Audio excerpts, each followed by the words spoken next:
ಶಾಲೆಯಲ್ಲಿ ಕನ್ನಡ ರಾಜ್ಯೋತ್ಸವ ಹಾಗೂ ಮಕ್ಕಳ ದಿನಾಚರಣೆಯನ್ನು ಆಚರಣೆ ಮಾಡಲಾಯಿತು.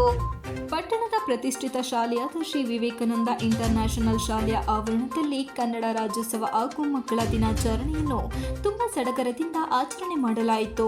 ಇದೇ ಸಂದರ್ಭದಲ್ಲಿ ಶಾಲೆಯ ವಿದ್ಯಾರ್ಥಿಗಳು ಕನ್ನಡ ರಾಜ್ಯೋತ್ಸವ ಹಾಗೂ ಮಕ್ಕಳ ದಿನಾಚರಣೆ ಕುರಿತು ಮಾತನಾಡಿದರು.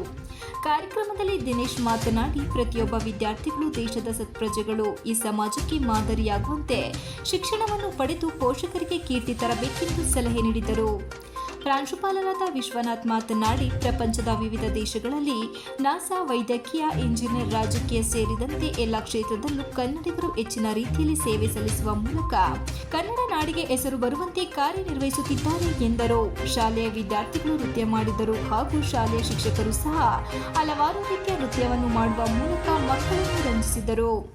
ಕಾರ್ಯಕ್ರಮದ ಅಧ್ಯಕ್ಷತೆಯನ್ನು ದಿನೇಶ್ ವಹಿಸಿಕೊಂಡಿದ್ದರು. ಮುಖ್ಯ ಅತಿಥಿಗಳಾಗಿ ಸಂಸ್ಥೆಯ ಕಾರ್ಯದರ್ಶಿ ಗೀತಾ ದಿನೇಶ್, ಪ್ರಾಂಶುಪಾಲರಾದ ವಿಶ್ವನಾಥ್ ಕೋಳಿವಾಡ, ಶಾಲೆಯ ಬೋಧಕ ಮತ್ತು ಬೋಧಕೇತರ ಸಿಬ್ಬಂದಿಗಳು ಹಾಜರಿದ್ದರು. ಈಶ್ವರಿಯ ನಾಡು ಎಂಬೆಲ್ಲ ಹೆಸರುಗಳಿಂದ ಕರೆಯುತ್ತೇವೆ.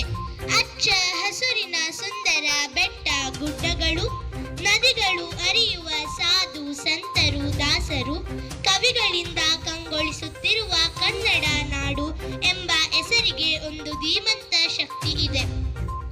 ಈ ಸುಂದರ ಸಮೃದ್ಧ ನಾಡಿನಲ್ಲಿ ಜನಿಸಿರುವುದು ನಮ್ಮೆಲ್ಲರ ಅದೃಷ್ಟ. ನವೆಂಬರ್ 1ರಂದು ನಾವೆಲ್ಲರೂ ಸಡಗರದಿಂದ ಎಲ್ಲಾ ಜಾತಿ ಮಕ್ಕಳ ದಿನಾಚರಣೆಯಾಗಿ ಆಚರಣೆ ಮಾಡ್ತಾರೆ. ಇವತ್ತು ಮುಂದಿನ ನಮ್ಮ ದೇಶದ ಆಸ್ತಿಗಳನ್ನು ನಾವು ಹೇಗೆ ರೂಪಿಸಬೇಕು ಅನ್ನೋ ಜವಾಬ್ದಾರಿ ನಮ್ಮ ಶಿಕ್ಷಕ ವೃಂದದ ಮೇಲೆ ಇರ್ತದೆ. ಯಾಕೆಂದರೆ ಇವತ್ತಿನ ಮಕ್ಕಳೇ ಮುಂದಿನ ನಮ್ಮ ರಾಜ್ಯದ, ನಮ್ಮ ದೇಶದ ಪ್ರಜೆಗಳು. ಹಾಗಾಗಿ ಈ ನಿಟ್ಟಿನಲ್ಲಿ ನಾವು ಒಳ್ಳೆಯ ವಿದ್ಯಾಭ್ಯಾಸ, ಸಂಸ್ಕಾರ ಮಕ್ಕಳಿಗೆ ನಾವು ಕೊಡಬೇಕಾಗ್ತದೆ. ಯಾಕೆಂದರೆ ಟೀಚರ್ಸ್ ಜವಾಬ್ದಾರಿ ಅದು. ಪ್ರತಿಯೊಬ್ಬ ಟೀಚರ್ಸು ಇದ್ರ ಬಗ್ಗೆ ಹೆಚ್ಚು ಗಮನ ಹರಿಸಬೇಕು ಅಂತ ಈ ಸಂದರ್ಭದಲ್ಲಿ ಹೇಳ್ತಾ, ಮತ್ತೊಮ್ಮೆ ನಿಮಗೆಲ್ಲರಿಗೂ ಕನ್ನಡ ರಾಜ್ಯೋತ್ಸವ ಹಾಗೂ ಮಕ್ಕಳ ದಿನಾಚರಣೆ ಶುಭಾಶಯವನ್ನು ಕೋರ್ತಾ ನಾನು ಮಾತನ್ನು ಮುಗಿಸ್ತೇನೆ.